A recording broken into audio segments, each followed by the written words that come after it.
Hello and welcome to the Foot Health Show here on UK Health Radio, your global, real, feel-good radio station. My name is Peter Allton of Circle Podiatry. And my name is Jonathan Brocklehurst. It's our aim to raise your awareness of just how important your feet are, to give you the solutions to your foot and leg problems, and to teach you how to prevent future issues. So grab a cuppa, relax, sit back and put your feet up and enjoy learning about the one part of your body that often gets forgotten. That's right, it's your feet.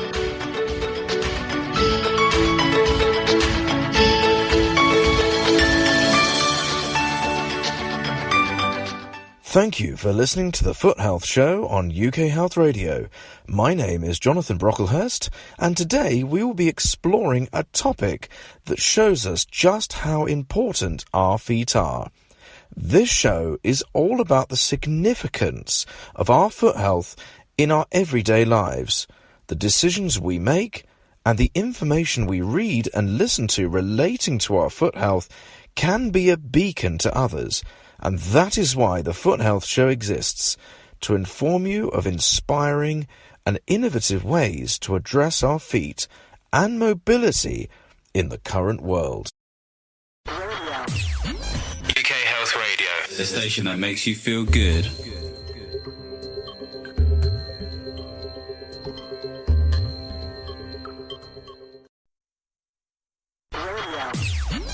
UK Health Radio, the station that makes you feel good.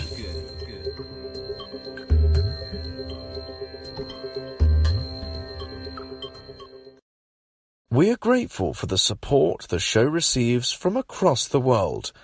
And if you're interested and feel this show matches your vision for shedding light on the importance of our foot health in enhancing our lives and preventing limb loss across the globe, please refer to the UK Health Radio website with details on sponsorship and donations. So, thank you, ladies and gentlemen, for tuning in to the Foot Health Show on UK Health Radio. Today, I'm being joined by Geoffrey Dowling, who is the founder of Moduline, lead podiatrist and orthotist at Tashacare, Australia. I'm very grateful to you being 11 hours ahead, which actually is great. And if you're looking towards New Year, of course, those fireworks will be on first, as I've recently discovered. So, how's it go, Geoffrey? Yeah, great. Yeah, it's nice and early this morning, 8:30. Yeah, I think it's 9:30 or something your side in the afternoon. The things you do for us, honestly. That's so it, huh? But yes, there we go. It's this morning, this morning for you, but for us in the evening, I suppose, me and here in the UK, it's really going to be a case of listeners today hearing from Russell Crowe and Daniel Craig, I think, as we probably saw it before. I don't know how you want to call it. Any other name suggestions? Benedict Cumberbatch, maybe. I'm thinking of Australia. For you? Yeah, but no, I don't think all the smooth sounding beautiful men. I'm trying to think what's the other one? The guy from the Hugo Boss advert is Australian. What's that one? Oh, Chris Hemsworth. You can go for that. Yeah. No, yeah. He's good. He's all right. Yeah, I'll take that one. Yeah. But yeah, going to foot health, I think I'm going to segue right there. I just wanted to kind of find out a bit about what you do, because listeners who across the globe be very interested, especially myself as well, to find out actually you've been involved in development of insoles. Now, tell us a bit more about that, because especially there's been a huge amount of information out there on biomechanics and how people can actually see a realignment, posture of their feet, everything. So it makes such a difference. Can you bring us into that? Yeah. So I guess a bit about me. So when I was younger, finishing up in year 12, they call it over here. I don't know what they do in the UK, but sort of my final year of high school, I did placement with they call them orthoses over here. So people that make like those big braces for people who've had polio and things like that. Yeah. And so I did a week placement with him, and I thought it was fantastic. And I've always sort of liked making things with my hands. So originally I was going to do something with like electrics, so like an electrician or something like that. But I've always sort of liked making things, pulling things apart, not necessarily putting them back together properly, but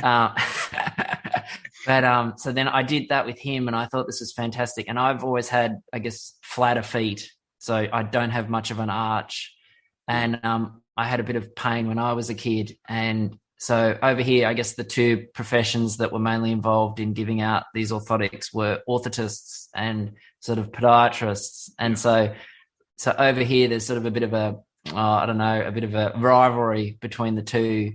So podiatrists typically do the harder plastic orthotics, and then the orthotists generally do the softer sort of foam EVA ones. They've sort of merged a little bit now, but so then I did that degree first, so prosthetics and orthotics, so making legs and also making the braces to support legs. So I guess for your listeners, the difference between a prosthetic is that it replaces something that's missing, and an orthotic sort of supports something that's already there.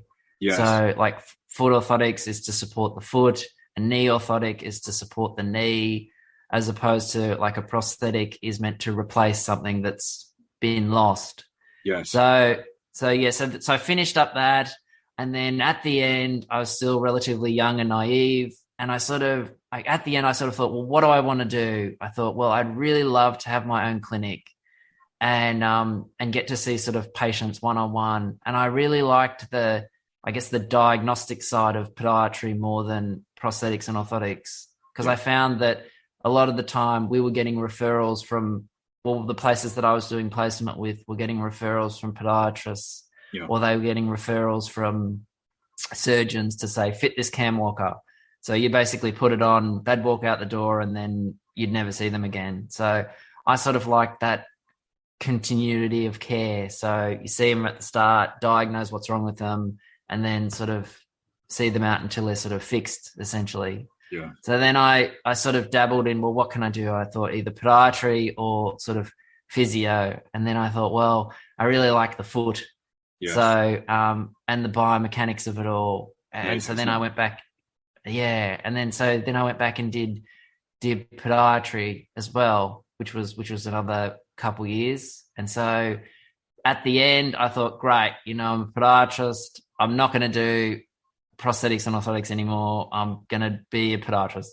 And then I did podiatry sort of for a year, and then the original person who I actually did placement with when I was in year 12 contacted me, and he said, I need an orthotist to work for me. And he couldn't remember me from when I was in year 12. And I was like, I don't know if you remember me. In the interview, I was like, I don't know if you remember me, but I actually did placement with you. And he's like, oh, great, Yeah. So then I started working for him, and that was amazing because I got to see, I worked with a foot and ankle surgeon. So a lot of the patients or the people with foot problems that would come and see this foot surgeon, a lot of the time he would basically send them to myself or my old boss to try to manage them conservatively, because what I sort of found was that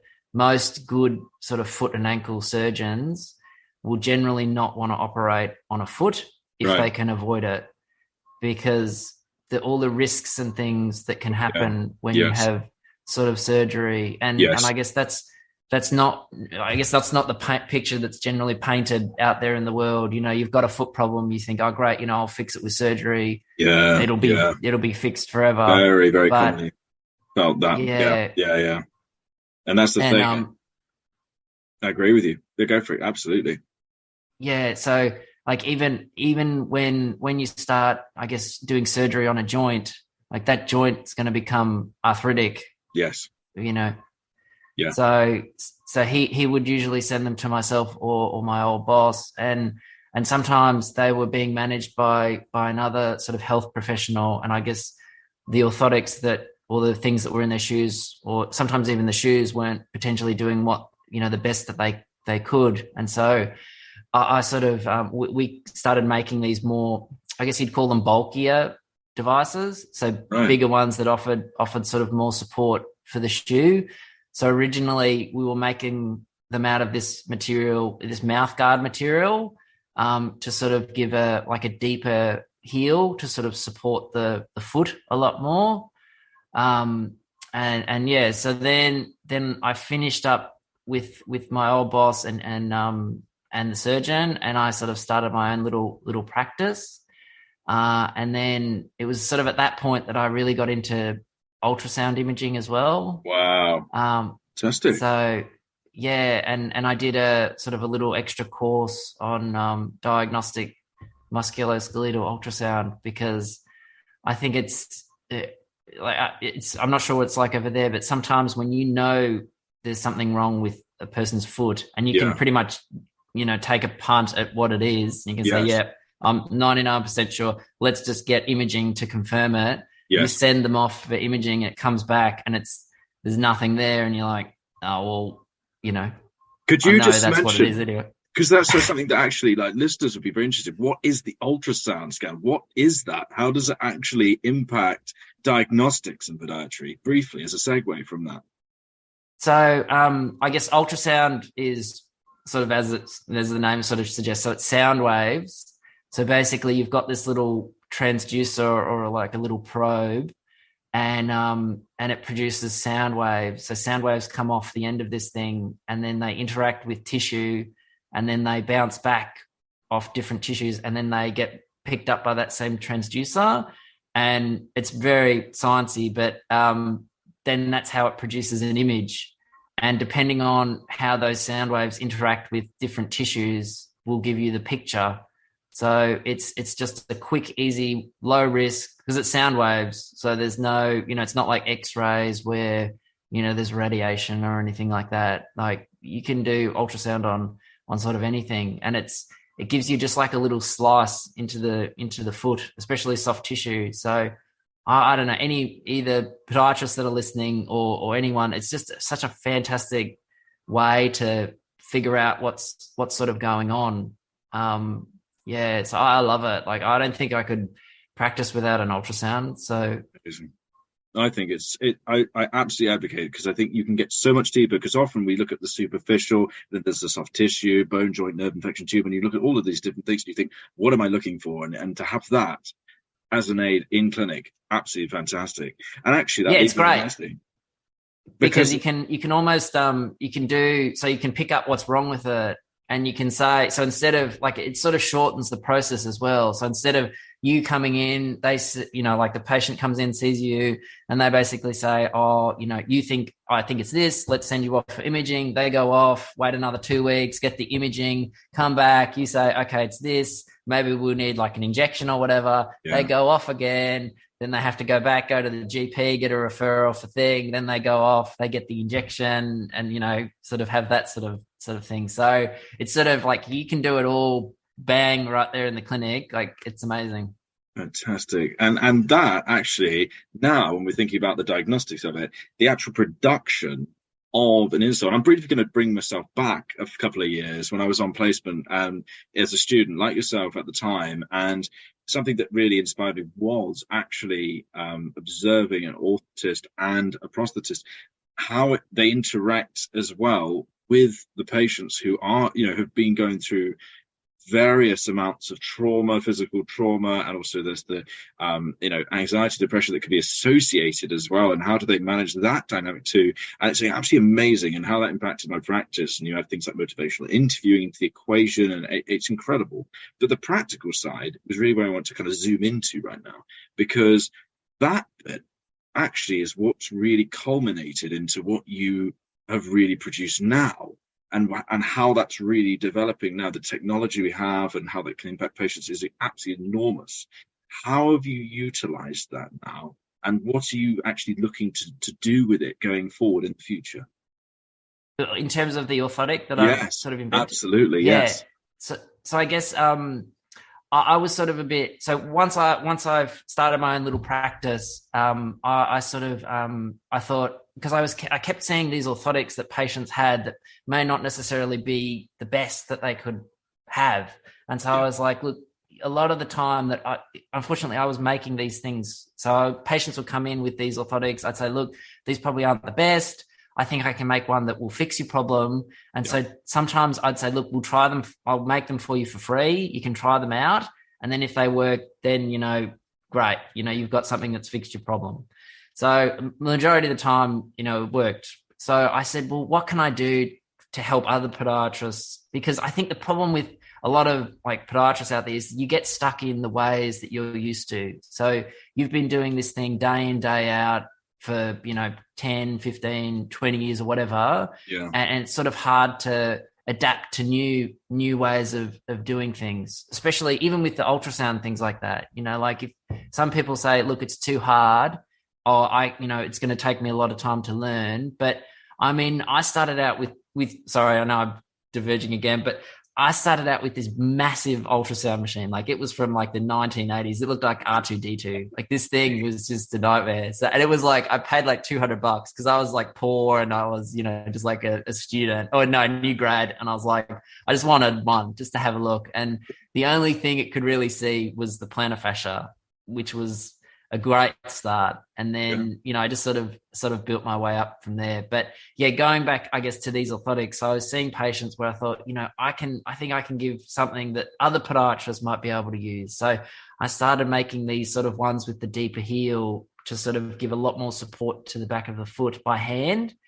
But it was taking me an eternity. And so then I ended up contacting sort of a manufacturing expert or someone who sort of designs all the 3D images and stuff like that. And so working with him for the last sort of 3 years, we came up with this design for this orthotic that, so I guess it's for clinicians only because there's a bit of a complicated fitting process and adjustment and alignment sort of thing. And so, I wanted something that had the deep heel for people that had really flat feet, and I won't go too much into pathology, but like tib post, tendon dysfunction, and those really, really pathologically flat feet. Yes. And then just something that they could, that the podiatrist could fit relatively easy, and it would, I guess, give them a lot more control and support than a traditional orthotic. Because sort of when you look out there on the market, like, I don't know, like you get flooded with ads for these orthotics. Like so much money as well. I mean, that's it. Like on Amazon and things like that. And like if you type in orthotics into Google, like you're gonna get spammed with ads for the next like 5 months just on orthotics, Facebook, because they read everything. Like everyone's watching. Yes, it's everywhere, absolutely everywhere. I mean, and actually, it really raises the issue that if you're someone who could be listening today, even as sort of thinking, I want to do something, because I saw some patients today earlier in clinic who were saying, I just want to be able to get on the golf course again, and I feel like it's going to be orthoses that change this. And actually, I was saying to them, do you know what?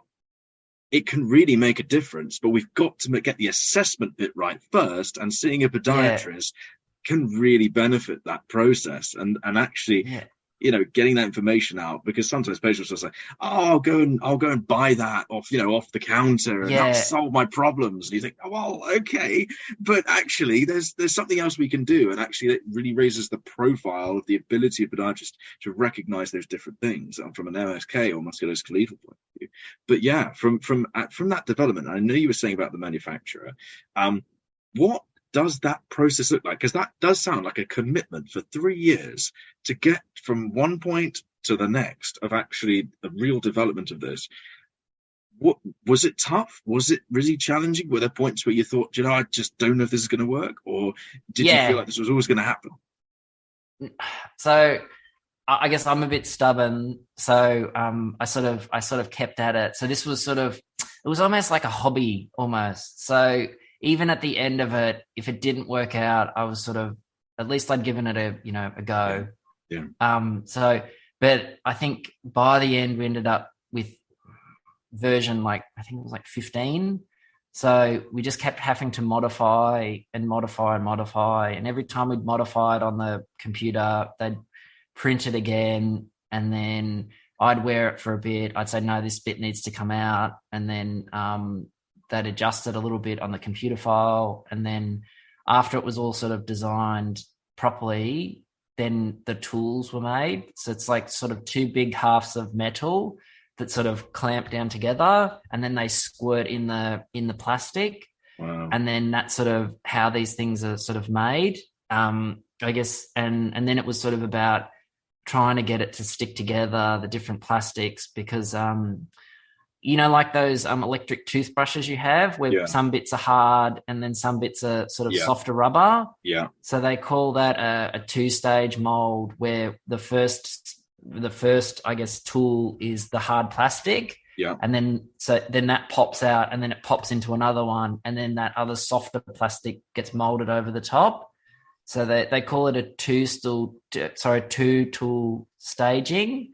And that's sort of what mine was. But because it's something, it's not like you're changing what's already out there. Because it was new, it was very hard to get it all right and stick together. And I think this thing, I was trying to have it released in, I think it was like January last year, and I had, I think, about 50 of these samples made up, but it didn't work, and they kept essentially falling apart. And I was like, you can't have this, it's got to be durable. It's got to last, as long as a normal sort of orthotic, 4 or 5, 2, 3 years sort of thing. And then, so sort of went back to the drawing board and just sort of changed a whole bunch of things. And it was an absolute nightmare. Plus with COVID and everything, it sort of made it sort of drew it out a little bit, but it all, it's ready to go. So, and the other thing, I guess, that I sort of learned is that, I guess each country sort of has their own, because this is I guess a medical device.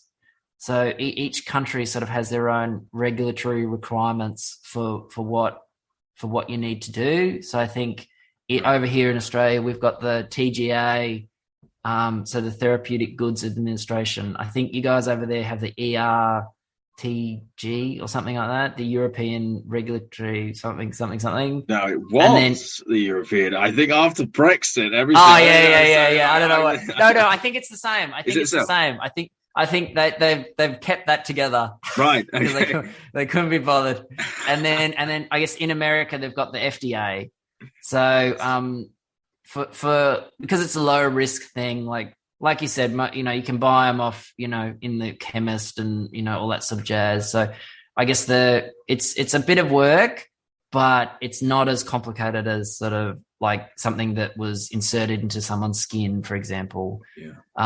Because then it sort of needs to be really, everything needs to be made sure that it's, sterile, and they look at all that sort of manufacturing component of it. But because this is sort of low risk, like a knee brace and things like that. Yeah. But I liked what you were saying before, I guess, with patients at the start, and saying, they sort of get this thing in their head that this is what's going to fix sort of my problem. And a lot of the time it's like a combination of things. Like it's not necessarily an orthotic that's going to fix the problem. I usually like to say that it's like building a house. Like if the house is the orthotic and the ground is the shoe, if you're building something on quicksand, like a lot of the flexible, terrible shoes, then the house is sort of not going to do anything. So you sort of got to have a good base before you start to build the house. I agree with that. And something I've been saying for weeks, and now particularly since starting as a lecturer, was this idea of having the deep and wide toe box, that secure and adjustable midfoot fasting, and a supportive heel counter. And I've been saying that constantly, actually, because I've realized that, sometimes what happens along the way is a patient will say, well, for many different reasons, but one would be, I can't reach my feet, in which case, have to make a compromise somewhat, can't have the midfoot fasting, you have to try and get the deep and wide toe box, everything else. But then there's the whole thing about the slip-on shoe, what do you do there? And, and all it's of terrible. that becomes an absolute matrix. But excuse the pun. There's this brand that I'm not sure if it's in the UK, but there's this brand in Australia. It's called Billy Shoe. Oh, right. And they're starting to get really big over here because they've got like a zip that comes right around the end of the toe. And so then it sort of opens up like a sandwich, and then you just pop your foot in and then you just zip it up again. And the beauty is for people that can't reach their toes is that you can have like a clampy or like just a bit of wood with a hook. And then you can sort of just like pull it right around. and they're really like, they're meant for people with, you know, those AFOs, so there's big plastic braces, Right. but they work really well for people that can't reach their feet, and they're not really ugly either, which is great.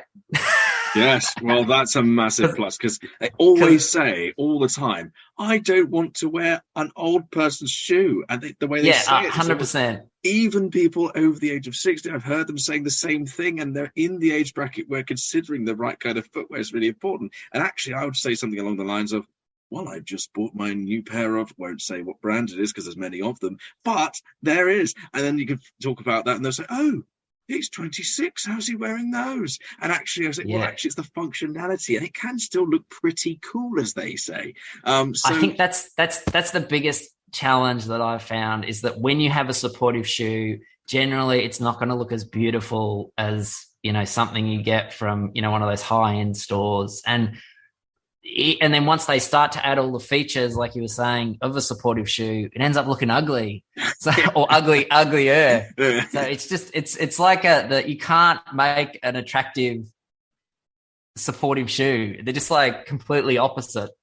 It was the trade-off, functionality, or, you know, that narrow toe box, which may look great on the photos, but it's and that's I guess that's the other thing that I tell patients. I say, look, you know, if you've got a shoe that you want to wear on the weekend that looks nice for like 10% of the day, or, you know, whatever, go nuts, do whatever you want.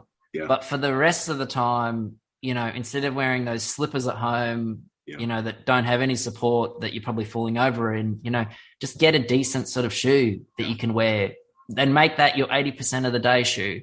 Yes. And then that's a lot of the time that sort of helps enormously. Yes.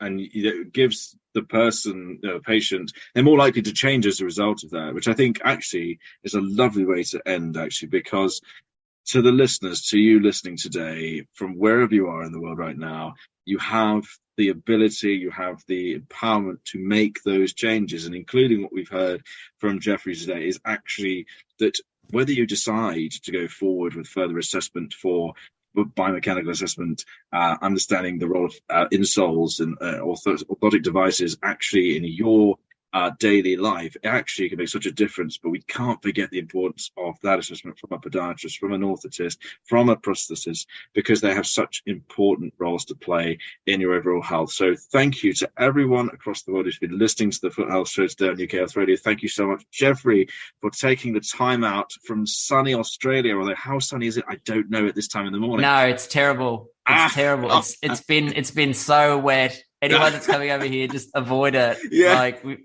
terrible at the moment. No surfing today. I know surfing today. No, that's it, huh? Not for Russell Crowe today. On that Liam, note, Liam Hemsworth. Yeah, exactly. Thank you so much, Geoffrey. And really, really appreciate your time. No, easy. Done. Lovely to talk to you. We are grateful for the support the show receives from across the world. And if you're interested and feel this show matches your vision for shedding light on the importance of our foot health in enhancing our lives and preventing limb loss across the globe, please refer to the UK Health Radio website with details on sponsorship and donations. UK Health Radio, the station that makes you feel good.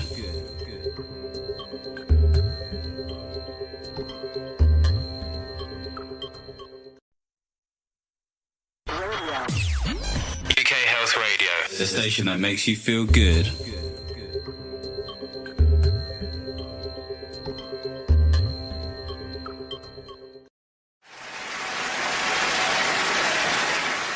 Thank you for listening to the Foot Health Show on UK Health Radio. My name is Jonathan Brocklehurst, and today we have been exploring a topic that shows us just how important our feet are.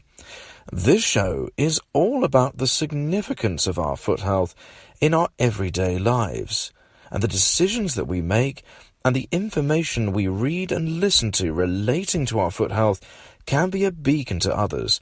That is why the Foot Health Show exists, to inform you of inspiring and innovative ways to address our feet and mobility in the current world. I look forward to you listening in and tuning in again next time. Well, that's all we've got time for this week, folks. Thank you so much for joining me here on the Foot Health Show on UK Health Radio, your global, real, feel-good radio station. All that remains is for me to say have a fantastic week. Keep safe, keep those legs and feet moving, and don't forget to tune in again with your friends next week.